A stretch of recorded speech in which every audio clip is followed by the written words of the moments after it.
There's some things that have really surprised me as we go through the Psalms. And one, which I'm kind of embarrassed because I feel like it shouldn't have surprised me, but working with Psalm 119, it starts out and you have this fellow who's just saying, Lord, teach me discernment, give me discernment. How we learn discernment in every way. He's crying out, I want to understand. And then what happens is he receives affliction and a hardship. And he realizes that was God's answer to his prayer. Because it's through the affliction and through the hardship that he gains discernment and comes to understand God. And it just hit me between the eyes that the hardship is God's vehicle for teaching discernment. And how many times have I complained when life is hard?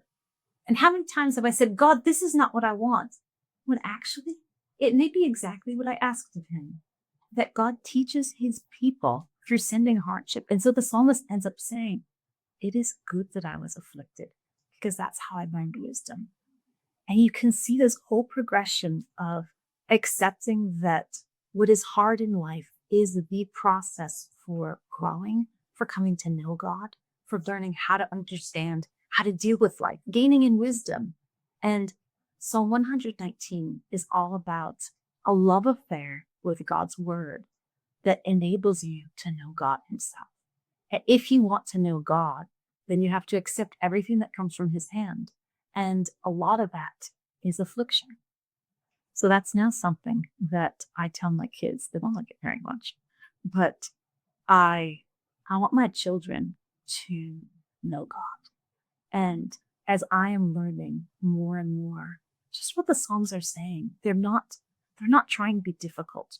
What they're trying to do is to speak to us in a way that it takes us a little bit of effort to get in.